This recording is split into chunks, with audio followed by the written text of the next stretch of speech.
Nabi memberikan 3 amalan utama.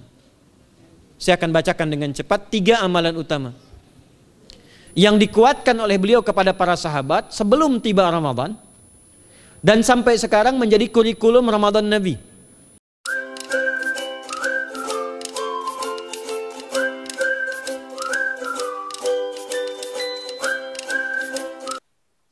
Assalamualaikum warahmatullahi wabarakatuh. Kembali lagi di channel Jaka Salam.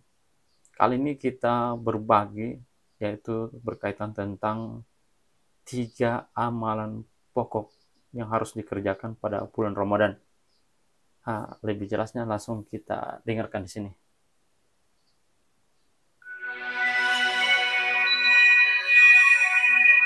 Ini berkaitan dengan Ustadz Hadi Hidayat ya. Begini, apakah semua orang yang puasa bisa mendapatkan 4 kemuliaan tadi atau tidak? Ini poinnya. 4 itu kalau digabungkan jadi takwa namanya.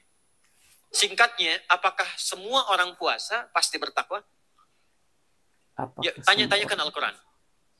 Apa jawaban Allah di Al-Quran? Dijawab langsung di ayat Siyam. Al-Baqarah ayat 183. Ya ayyuhalladzina amanu. Kutiba alaikumus kama kutiba alal ladzina min la'allakum. Nah, kalimat tattaqun itu diawali dengan kata la'allakum. La'alla itu namanya harfut taraji. Saya ulang ya, di ilmu nahwu la'alla disebut harfut taraji. Al-Imam As-Suyuti berkomentar begini. Setiap ada satu harapan, keinginan besar yang ingin dicapai, tapi diawali dengan kata la'alla atau la'allakum, ini menunjukkan bahwa harapan itu tidak mungkin bisa dicapai kecuali dengan kesungguhan, keseriusan. Jadi ketika Allah menutup kalimat puasa, ayat puasa dengan kata la'allakum seakan memberi kesan, tidak semua orang puasa akan mendapatkan kenaikan takwa dan jaminan 4 kemuliaan tadi, kecuali orang yang serius puasanya. Orang yang sungguh-sungguh puasanya. Karena itulah untuk menunjukkan kesungguhan itu, bagian terakhir kita, Nabi memberikan 3 amalan utama. Saya akan bacakan dengan cepat 3 amalan utama. Jadi kita dengarkan sini, yaitu kata Ustadz Hadi Hidayat ya, bahwa 3 amalan yang Rasulullah katakan yang harus diamalkan dalam bulan Ramadan. Kita dengarkan lagi. Dapatkan oleh beliau kepada para sahabat sebelum tiba Ramadan dan sampai sekarang menjadi kurikulum Ramadan Nabi. Jadi kalau ibu bapak ingin mengeluarkan kurikulum Ramadan Nabi, nanti bikin agenda saat Ramadan. Ya, supaya nggak pusing nanti. Kalau masuk hari pertama apa yang dikerjakan. Hari kedua apa yang dikerjakan. Subuh apa, siang apa, sore apa. Cuman nanti saya berikan 3 yang pokok ini. Ada 3. 1, meningkatkan sholat. Saya ulang ya, meningkatkan apa? Sholat. Kalau meningkat, secara singkatnya berarti bertambah dari yang sekedar fardu, tambah dengan apa? Sunnah. Maka dari sekarang, keluarkan semua jenis sholat-sholat sunnah. Keluarkan dari sekarang apa saja. Siang dan malamnya. Yang rawatib, ada berapa rawatib? Rawatib 12. Ya, rawatib itu yang melekat dengan sholat fardu dan menentukan untuk memperbaiki sholat fardu. Menambah. Jadi kalau kurang khusyuk ditambah dengan sunnahnya disebut rawatib. Bisa sebelum, bisa setelah sholat fardu. Ada 12 dari hadis Nabi SAW.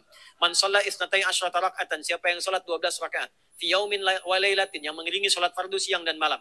Ya, bunyalahu bihinna baitun fil jannah. Maka akan dibangunkan baginya satu rumah di surga. Kalau konsisten menunaikan 12 itu. Sampai meninggal dunia. Sahabat yang mendengar itu mengatakan kompak semuanya. Sejak mendengar hadis itu, kami usahakan istiqomah sampai meninggal, tidak meninggalkannya. 12 itu 2 sebelum subuh, cepat. 4 sebelum zuhur. 2 setelah zuhur. 2 setelah maghrib, 2 setelah isya. 2 rakaat sebelum subuh, 4 rakaat sebelum zuhur. Kalau nggak bisa 4 rakaat, karena terbatas waktunya, boleh 2 rakaat, khusus untuk sebelum zuhur. Kalau nggak bisa 4, boleh berapa? 2. Dalilnya hadis Ibnu Umar, radhiyallahu ta'ala anhuma. Kata beliau, hafidtu asyra rakaatin. Saya hafal 10 rakaat dari Nabi SAW salat sunnah. Maka menyebutkan sebelum zuhur 2 rakaat. Baik, jadi 12 ya. 2 sebelum subuh, 4 sebelum zuhur, 2 setelah zuhur, 2 setelah maghrib, 2 setelah isya. Ini yang disebut dengan rawatib. Jamak dari kata ratib. Di luar ini mutlak. Mutlak ini ada yang berdampingan dengan sholat fardu, ada yang terpisah. Contoh yang berdampingan, 4 rakaat sebelum asar. 4 rakaat ini bukan disebut rawatib, tapi sholat mutlak. Cuma waktunya berdampingan dengan sholat fardu. Jadi dia nggak memengaruhi sholat fardu, cuma punya keutamaan sendiri. Apa keutamaannya? Hadis Ibnu Umar radhiyallahu ta'ala anhuma, ketika beliau menyampaikan qala Nabi sallallahu alaihi wasallam, rahimallahu ra'an shalla qabla al-asri arba'an. Allah akan menambahkan rahmat pada orang yang terbiasa sholat 4 rakaat sunnah sebelum sholat asar. Jelas ya? Baik. Kemudian apalagi setelah itu? Sholat di antara dua adzan ini, adzan dan iqamah. Ya, di antara adzan dan iqamah. Tahiyatul masjid. Apalagi misalnya sholat duha. Duha dibagi 3. Awal duha itu kurang lebih 1,5 jam setelah sholat subuh. Subuh sekarang misal 4:30. Maka jam 6 muncul awal duha. Namanya syuruk. Saya ulang. Sholat apa namanya? Syuruk itu sholat awal duha. Jumlah rakaatnya 2 rakaat. Man shalal ghadata fil jama'ati thumma yaqudu yadhkurullah subhanahu wa ta'ala fa yusalli rak'ataini fakana alaihi ka ajri umratin wa hajjin, ya ka ajri ummatin wa hajjin tamatan. Siapa yang salat subuh 2 rakaat dengan berjamaah, ya, dan umumnya kalau berjamaah bisa ke masjid di masjid. Kalau tak mampu ke masjid, tunaikan di rumahnya. Setelah itu tidak beranjak dulu, dia duduk untuk berzikir kepada Allah. Zikir itu bisa baca Quran. Quran surah 15 ayat 9 itu Quran disebut dengan zikir. Quran surah 54 ayat 17, 22, 32, 40 itu Quran disebut dengan zikir. Bisa baca Quran, bisa berdoa. Doa disebut dengan zikir. Quran surah ke-7 ayat 205. Ya. Bisa dengan apa lagi? Bertafakur, ya. Mengaji, ta'lim itu disebut dengan zikir. Ali Imran ayat 190 191. Alladzina yadhkuruna Allaha qiyaman wa qu'udan wa 'ala junubihim wa yatafakkaruna fi khalqis samawati wal ard. Ya, disebut dengan zikir. Bisa bertasbih. Zikir pagi petang, kalimat-kalimat thayyibah ada itu di Quran surah ke-4 ayat 103. Jadi habis sholat subuh zikir dulu. Doa dulu, zikir dulu, belajar dulu, tafsir dulu. Setelah itu muncul syuruk. Perjalanannya disebut isyraq, melewati masyrik, 1 tombak bayangan, dia sholat 2 rakaat. Itu pahala sholatnya senilai haji dan umrah. Sempurna. Bukan sudah haji, bukan. Mau kemana? Ibu mau haji dulu? Tidak. Ya, hajinya nanti, bulan Dzulhijjah. Tapi senilai haji dan umrah, itu 2 rakaat. Awal duha disebut apa? Syuruk.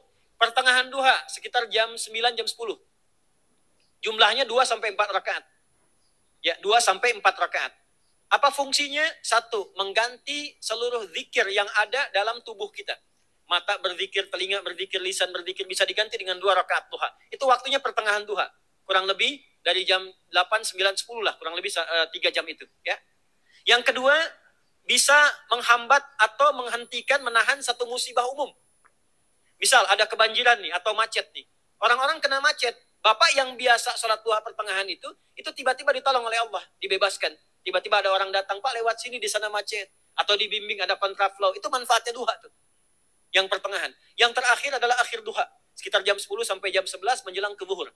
Ya, akhir duha itu jumlahnya dari 2 bisa 4 sampai 8 rakaat. Di antara manfaatnya bisa mempermudah datangnya rizki dengan izin Allah Subhanahu wa taala ketika ikhtiar. Itu duha. Nanti ke malamnya silahkan tahajud, tingkatkan tarawihnya sampai ditutup dengan witir. Itu salat. 2 yang terakhir saya cepat, 2 yang terakhir. Jadi kita dengarkan tadi manfaat sholat tadi seperti sholat duha itu mempermudah rezeki ya. Kemudian mempermudah segala urusan ya. Itu manfaat dari sholat duha. Nah, dan masih banyak lagi ya. Kita lanjut lagi. 2. Adalah banyak berinteraksi dengan Al-Quran. Ada 3 caranya. 1, banyak membaca. Itu namanya qiraah. Silahkan Bapak Ibu siapkan dari sekarang. Targetnya khatam misalnya 1 kali. Berapa juz? 30 juz. Kalau mau gampang bagi 30. Berarti 1 hari berapa? 1 juz. Paling gampang lagi, supaya nggak capek ngajinya. Supaya nggak capek. Bagi 1 juz 5 waktu sholat. Contoh. Juz pertama itu Al-Baqarah. Plus Al-Fatihah. Al-Fatihah saya nggak hitung lah, karena sudah hafal ya. Al-Baqarah itu 141 ayat. Juz pertama. Bagi 5, 28. Jadi setiap ketemu waktu sholat, bagi 2 lagi. 28 bagi 2 berapa? 14. Sebelum sholat baca 14 ayat. Setelah sholat baca 14 ayat. Itu 14 ayat tuh paling-paling nggak nyampe 5 menit, Bu, Pak. Kalau investasi 10 menit setiap waktu sholat bagi 2 kita baca 14 ayat. Itu insya Allah selesai Ramadan khatam Quran. Itu udah rumus. Ya, tidak cukup dengan amin. Siapkan dari sekarang. Siapkan. Ya. Ya. Kemudian mengkaji, kajian, tilawah. Itu tilawah itu di hadis Muslim pahalanya banyak. Ya, majtama qaumun fi baitin min buyutillahi. Ya, kita ngajinya Quran hadis ya, biar ya, lebih kuat dalilnya. Majtama qaumun fi baitin min buyutillahi yatsluna kitaballahi wa yatadarasuna fi ma bainahum. Ya, siapa yang bisa tilawah Quran, ngaji, tafsir, keluarkan misalnya untuk Ramadan 10 hari saya pengen tahu Al-Fatihah. Itu ketika dilakukan punya 4 keutamaan. 1, ghasyiyatuhum rahmah. Selama ngaji, rahmat Allah dibentangkan. Kalau pengen doa cepat dikabulkan, kalau istighfar diampuni. Yang kedua, awas ini nazalat alaihimus sakinah, diberikan ketenangan dalam jiwa. Bapak Ibu pengen di rumah tangga jadi sakinah, isi dengan Quran di rumah. Amalan terakhir infak. Ya, hadisnya dari Ibnu Abbas, Ibnu Abbas radhiyallahu taala anhuma qala, amalan terakhir ya. Yang pertama tadi sholat, yang kedua membaca Al-Quran, yang ketiga infak.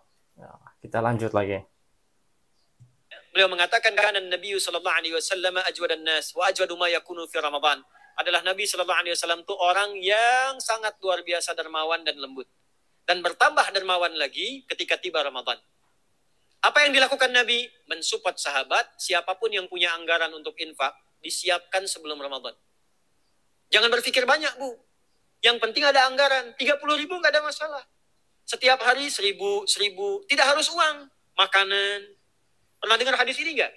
Siapa yang memfasilitasi bukaan orang puasa, walaupun dengan sebiji kurma dan sehirup air, maka dia mendapatkan pahala seperti orang puasa itu tanpa dikurangi sedikit pun. Ada? Hadisnya sahih di At-Tirmidzi.